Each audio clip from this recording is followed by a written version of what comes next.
love the comfort, performance, and safety. Stop by Terry Volkswagen on Forest Road in Lynchburg or check us out online at terryvw.com. Terry Volkswagen. You'll love our cars. Hey, small to medium business owners, if you're frustrated with slow IT support, high costs, or paying for services you just don't use, it's time for a change. Hi, I'm Colt with We Fix Stupid Computers. We provide reliable on-site and remote support tailored for businesses just like yours. And we go beyond just fixing problems. We empower your staff with real tech knowledge so they can work smarter every day. From repairs to training to full IT support, we save you time, stress, and money. Call We Fix Stupid Computers, 434-525-8590, where smart support meets real savings. Are you tired of static? Wish you could take your favorite Virginia radio stations with you wherever you go? Then you need to discover the power of streaming. That's right. You can now easily listen to the Virginia Talk Radio Network for insightful discussions and local news. From the VTRN News Center, I'm Bill Trefiro. And groove to classic hits on Rewind 1039.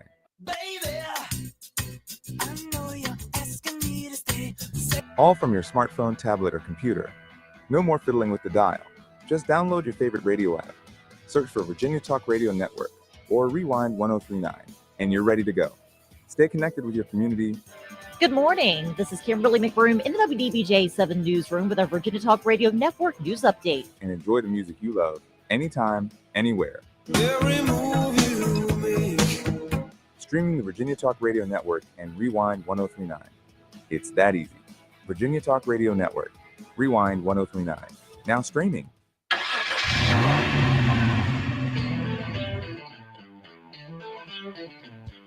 You're stepping into the fast lane on the VTRN Sports app, 93.3 FM and 1320 AM Lynchburg, or by asking Alexa or Google Home, open VTRN Sports Lynchburg. Now, take the fast lane through the topics that matter across the Commonwealth. This is the Fast Lane with Ed Lane. Well, you knew this one was coming if you've been following social media for the last hour, or to get my usher on, I have not been one who has followed the Olympics a ton, but it is time to take a detour. Time to take a detour in the fast lane. And to let a play-by-play broadcaster that is vastly superior to anything I have done. No offense to you, TJ, or to our 5:05 p.m. guest, Bob Alvis, who are much superior play-by-play broadcasters and more well-seasoned in multiple sports. I would say one of the more underrated ones. He's not Doc Emmerich, but Kenny Albert has done a better job ascending as a hockey play-by-play broadcaster, and he has been, well, appropriately gold this Olympics. And here we go. The outlet pass for Keller, a defenseman. Nice move, cuts to the net, score! Megan Keller, the overtime hero, the United States wins gold in Milan. Again, to get my usher on for a moment in the fast lane, it's touch and go with the Winter Olympics for me more than the summer because we're in basketball season. High school hoops, more on that with Bob Alvis in a moment. College basketball, we touched on that yesterday. John Manson, ACofRed.com, Randolph Childress on the ACC. But that was fantastic. The gold medal, Canada and U.S., it's what, the 8th consecutive year they've met for the gold? It is a legitimate rivalry. It delivers. There's fervor between the two sides. And it was just really cool to see. And I'm not one who's going to say this is going to elevate women's hockey, but I think all of these good moments are not just in the belt for women's sports. And that's what's really cool. Yes, I hate that I had to miss it because of a job outside of here, but gosh, I love hockey during the Winter Olympics. It's so fun watching the U.S. and Canada go at it. It always seems to be those two fighting for the gold. So before I let you go, Ed, all I got to say is USA, USA. Or Kenny Albert with the gold call. And he did a good job of not going all hamming it out on it. The ability to weave in the nifty move, like that's really next level play-by-play. I think I've done it once or twice. When I don't know if you've done this. I see a player break off a run, and it has to be someone that has big speed. Like when, for example, JF played at Varina, and Dysere Carter, who's the UVA commit, is getting a bead. You can call the touchdown before it's a touchdown because he's UVA commit. And sorry to Gabe Barnett and Xander Coleman, who are great athletes in their own right, but you see the UVA come in, you're like, okay, this is why this guy's going to UVA. Or like, honestly, again, Xander Coleman's a great example. He's had plays where he's the fastest guy on JF's team this past year, just raw athletic ability, and he'll turn the corner and hit the open field. And I could go, because you can see he has a different gear that no one really else has, unless you're going to UVA. And that's when it's really cool. And to weave that into play-by-play, like, I don't do it very well, but Kenny Albert did it masterfully there. Masterfully. And it was fantastic. One other quick nugget as well. Virginia. That win last night, that's the type of performance you like to see. They've gone on the road to Notre Dame and needed overtime. I think double overtime, actually. Yeah, it was double. Double overtime. Boston College, when you and I were watching the game along with Trey at Ty's birthday party. Sorry, Ty, but to get our usher on and confess, we were kind of watching the game. He was with his family. We had to do something. Yeah, he was. We like his family and friends and everything, but, Ty's the center of attention, so, we're a distracted generation, we should say. So, anyway, we're watching that, and they barely beat Boston College that day. And so you're wanting to see, if you're Virginia, a take care of business approach. 59-27 at halftime at Georgia Tech last night. That's take care of business, because we're judging them relative to playing the bottom feeders in the conference, and that's a big thing. It's a big win. It's a big win, and they had to win it by a large margin to make the voters, the fans, feel a little more comfortable heading into Miami. Yes, indeed. That's a big thing for them. Meanwhile, we pivot over here in the fast lane and get ready to welcome in our next guest from the Sports Buffet podcast. By the way, I need to ask for forgiveness. Forgiveness is more than saying sorry. From Matt Klein, the head basketball coach, boys basketball at LCA, because he brought up the point on social media about Bob Alvis's article for the Sports Buffet podcast. Are kids different?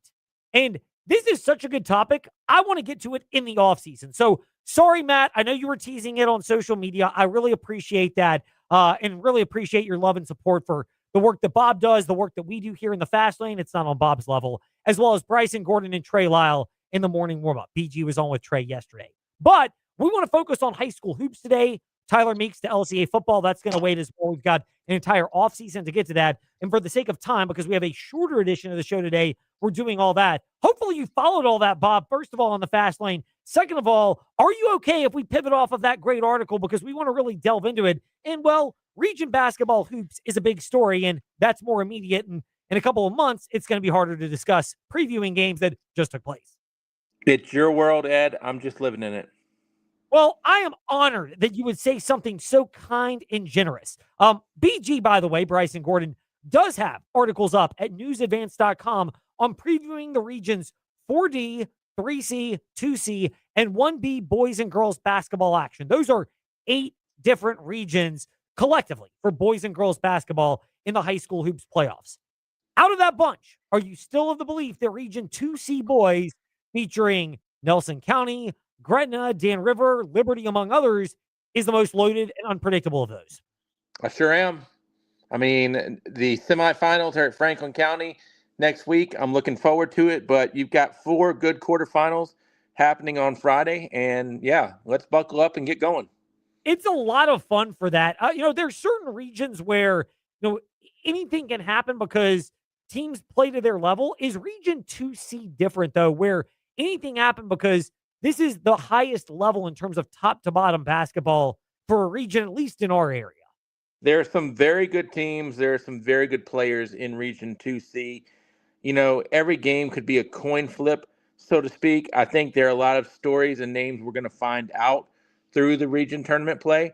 But Region 2C is loaded. And I'll tell you what, when you have a 4-5 game that's Dan River and Nelson County, that should tell you all that you need to know. Nelson County is a very good basketball team. Dan River is a very good basketball team, and they're the 4th and 5th seeds. So that should tell you how good 1, 2, and 3 are.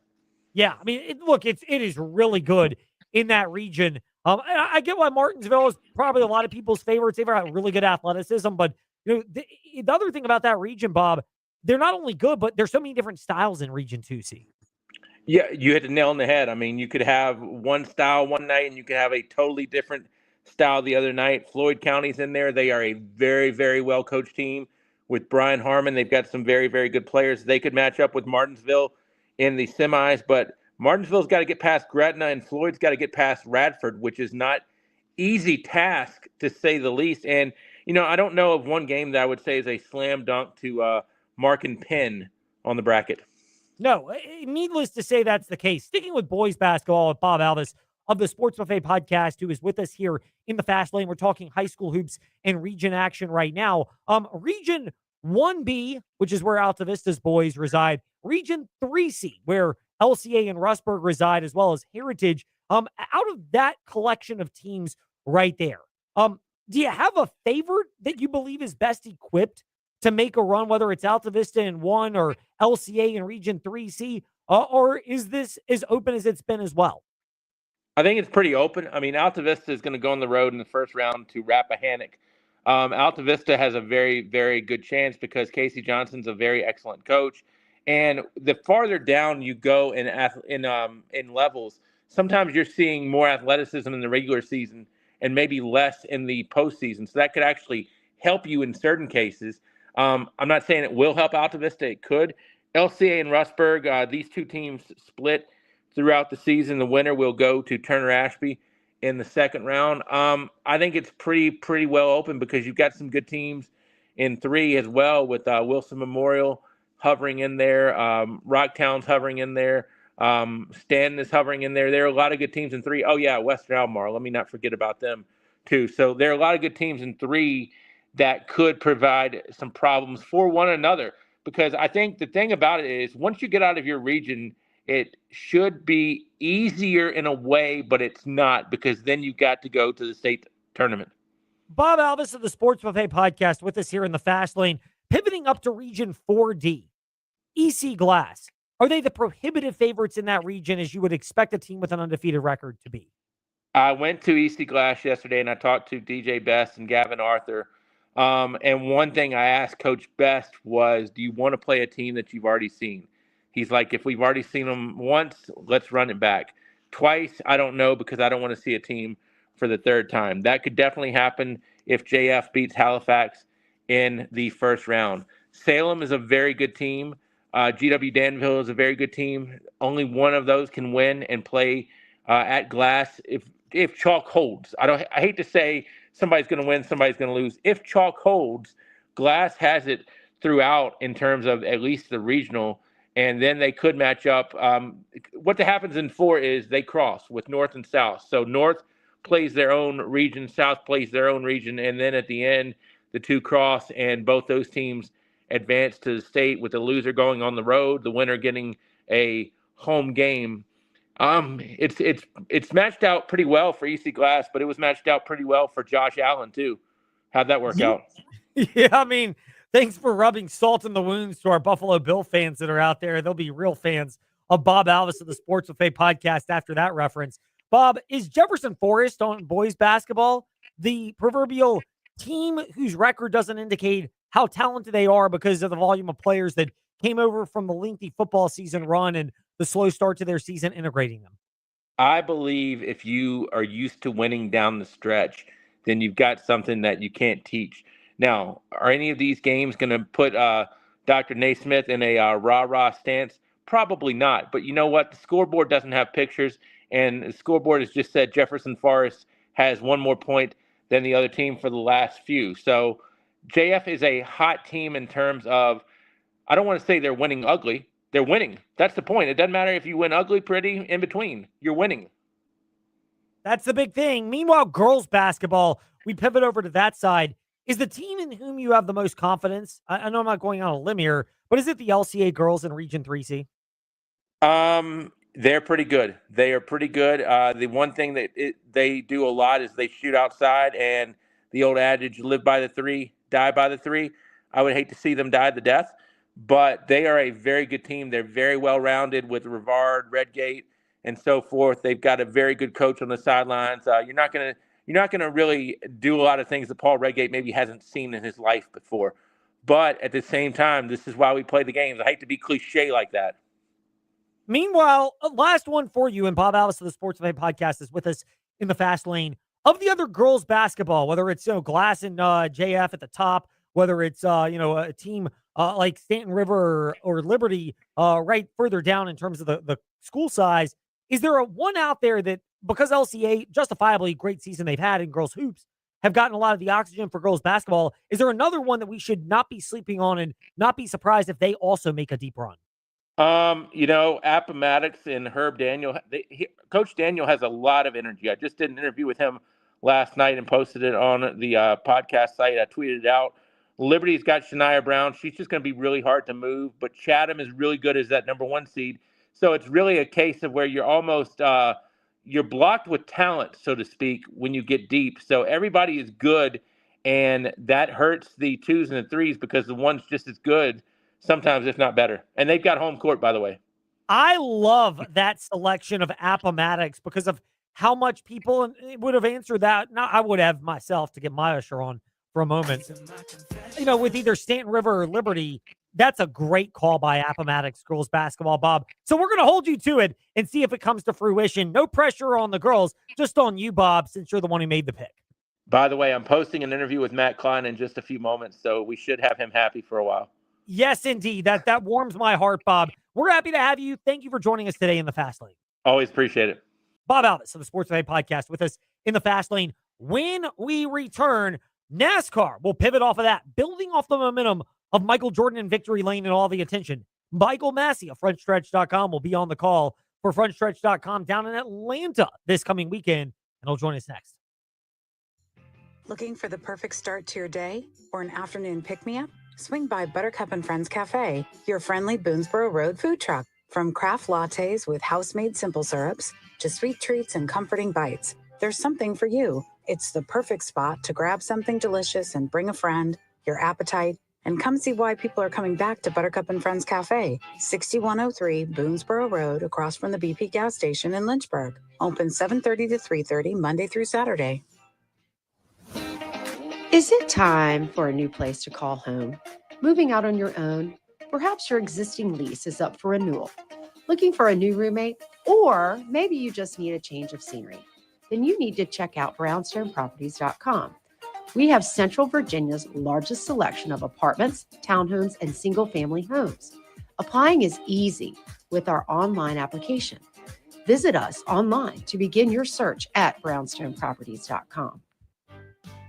Whether you're facing a tough season or looking for support to overcome life's obstacles, Central Virginia Counseling is here for you. Central Virginia Counseling is accepting new clients at both Lynchburg locations on Wigington Road and Timberlake Road. And telehealth is available anywhere in Virginia. Serving children, teens, and adults, our counselors are equipped with diverse skill sets to help you on your journey. For more information, visit us at centralvirginiacounseling.com. At the Farmers Bank of Appomattox, we believe personal banking should be as rooted in the community as you are. Whether managing your business banking, saving for your family's dream home, or juggling daily expenses with our mobile app, we offer tailored solutions with a local touch. Experience the security of a bank that knows your name and the convenience of modern technology. Visit us today to grow your financial future right here at home. The Farmers Bank of Appomattox, your community, your bank, your future. A cool food concept sparks curiosity. What about two concepts at one restaurant? That's even better. Oliver's on Rivermont is Lynchburg's first multi-concept restaurant. Pick items from the traditional Oliver's menu, the 801 Raw Bar menu, or mix and match. And you'll appreciate the consistency of Oliver's new kitchen and serving staff. Two cool concepts in one.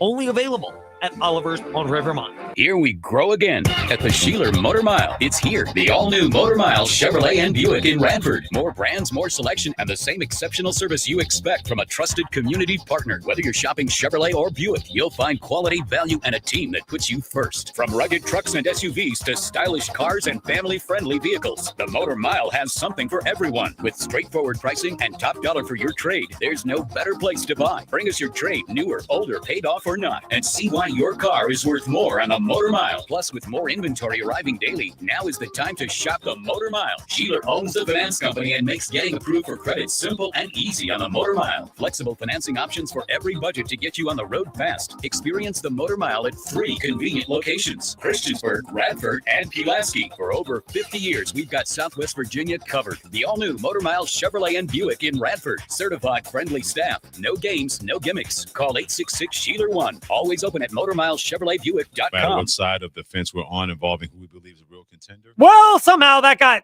jumped without a rejoin, so no worries. That's what we do in the fast lane. We just come back organically.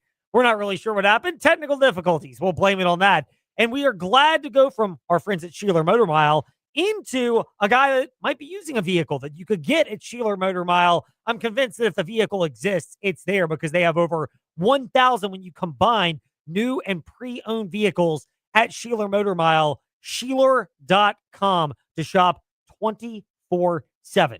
Michael Massie, Frontstretch.com, with us here in the fast lane. Michael, great to be speaking with you. We appreciate you doing this by a phone so that we don't have to encourage anybody to use the services of our friends at trostlaw.com. Although if you are in an accident, they are here to help at 777-HURT and trostlaw.com. Michael, NASCAR heading to Atlanta. How much momentum are they carrying with them from the ratings being up over last year? 7.5 million viewers for the Daytona 500, even though it was moved up for an hour. And of course, the buzz afterwards of, sorry to Trey Lyle, not really, but the greatest basketball player of all time, Michael Jordan, celebrating in victory lane and getting them a lot of national attention as well.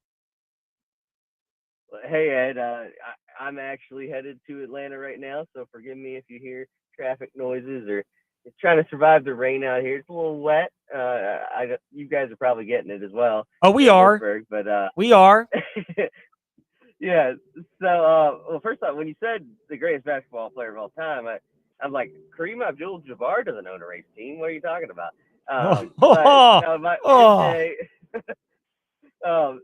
MJ being there in victory lane was huge. I think even if the ratings weren't what they were, an increase, which is great.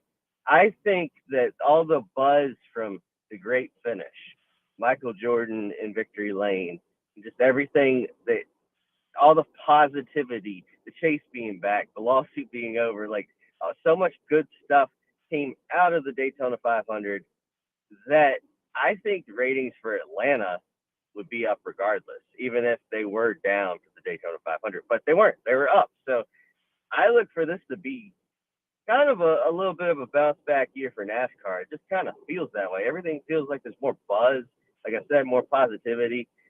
So I don't know, maybe something will, cloud will drop out of the sky or something out of nowhere. But right now, all things are sunny. It is. It's so true. And your colleague, Tom Bowles of Frontstretch.com, brought this point up in his Did You Notice article yesterday at Frontstretch.com. We know about Chase Elliott being the most popular driver in NASCAR now.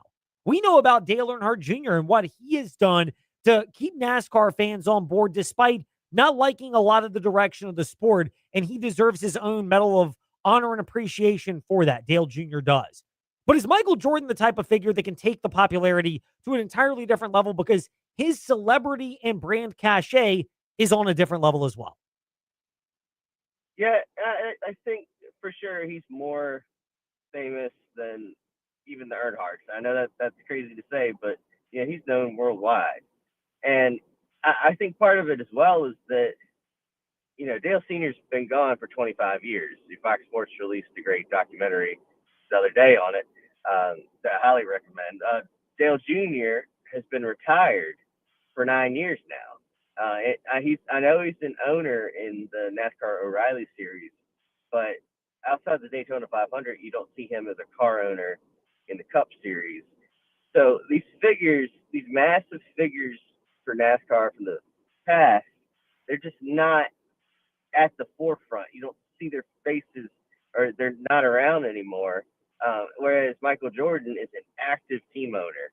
He's there. I mean, he's at way more races than I think anybody gives him credit for. There's a lot of times where I think he kind of hides in the background. Understandably, he gets mobbed whenever he does show his face. But yeah, I think having a figure like that, so front and center, so active in the sport right now, is, you could argue, it might be like the biggest person to be advocating for NASCAR since like Burt Reynolds, maybe. And even then, Burt Reynolds wasn't like there all the time. I think he just owned the team, and they just did their own thing while he's out in Hollywood. MJ's actually there doing stuff. So Yeah, I think this is a really good thing for NASCAR. And here's the other thing, Michael, and I could be off on this. I've been at races, though, with Michael Jordan. Obviously, you have for Frontstretch.com, as I've been repping the Fast Lane and Virginia Talk Radio Network at these races. Michael seems to genuinely care about this. It's not the cursory appearance for clicks and scrolls. This guy seems to genuinely care about success, being there, and knows his stuff. Oh yeah, he's a fan. He'll tell you he grew up going to races with his father, going to Darlington, Charlotte, Talladega. So NASCAR is nothing new for him. It's just he finally found his way in. It took a while, but he finally, in his 60s, became a part of NASCAR. And he's up there in the pit box. You've heard that he's talking to the crew chiefs and stuff, asking them about the strategies. Could you imagine Billy Scott, Tyler Reddick's crew chief, they won the Daytona 500 this week? Billy Scott sitting up there trying to make these calls of when to pit and stuff, and Michael Jordan sitting behind you, just analyzing your every move. That's gotta be an extra layer of intimidation when you're a crew chief at 2311. But it paid off, and they got the win on Sunday. No doubt about it. Michael Massie with us here in the Fast Lane. Michael, speaking of things with NASCAR and turning over a new leaf, your colleague, Mike Neff of Frontstretch.com, of course, had to get skeptical and grumpy with us once again about the new NASCAR being just a week old. So I'll kind of piggyback off that, but in a different direction, given the news that broke this afternoon that Joe Gibbs Racing is filing a suit against their former competition director, Chris Gabehard, alleging that Gabehard was basically going to try to steal sensitive information and give it to Spire Motorsports, a direct competitor in NASCAR. Are lawsuits the new NASCAR as well? Yeah, this thing, I know the comments and stuff are automatically, oh, NASCAR is back, NASCAR season 2. But this is a thing that you see this kind of stuff in pro sports all the time. I mean, I remember it was probably 13 years ago where the St. Louis Cardinals stole information from the Houston Astros, I want to say it was. And this is part of the competition. A team is gonna try to hire people away from a team to get their secrets. It happened. I mean, it's happened forever in NASCAR. It's just now I think it's such a business. It's all these teams have lawyers and stuff. You actually see they're gonna probably go to court about this.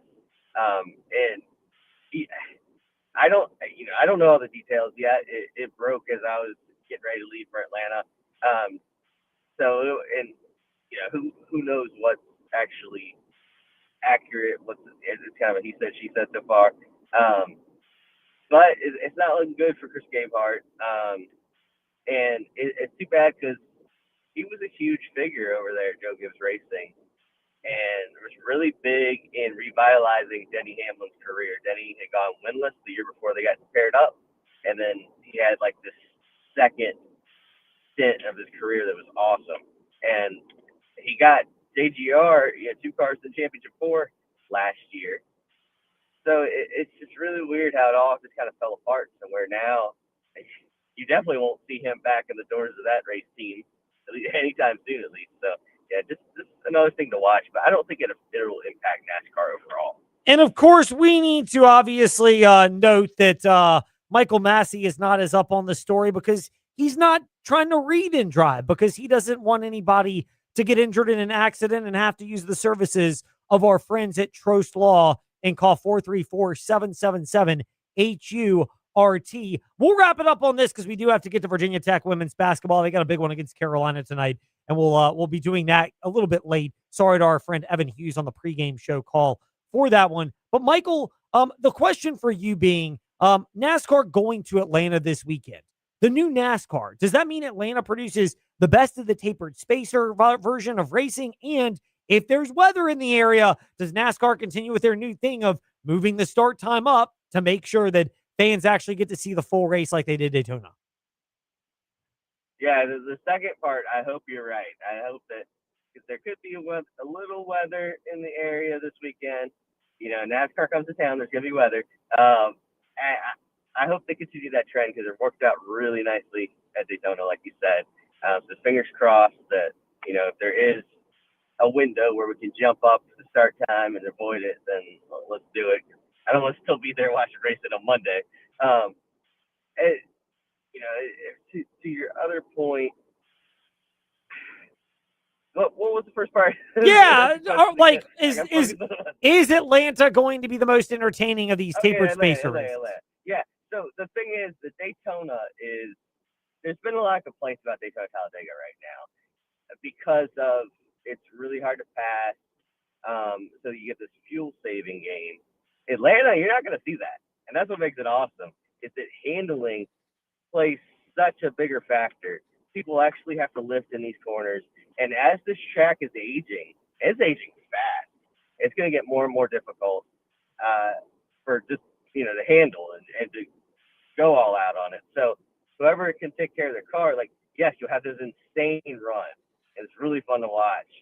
But you don't have the gridlock that Daytona Talladega have. So, yeah, it is becoming one of the best tracks in NASCAR. It's up there with, Kansas, Charlotte. I definitely put it in the top 5. It's making a case for the best, though. We'll see how this weekend plays out. Can't wait to see it. Michael Massie of Frontstretch.com will be there covering it as well. Michael, thank you for your time. We encourage you to drive safely. Keep your eyes on the road so no one has to call Trost Law. Oh, yeah, for sure. Thanks for having me on, Ed, and go Hokies. Yes, Michael Massie sends that message as we send you to the pregame show for the big one between Carolina and Tech, as that comes your way next right now on the VTR and Sports app, and ask that smart speaker, open VTR and Sports. It is game number 28 of the 2025-26 Virginia Tech women's basketball season.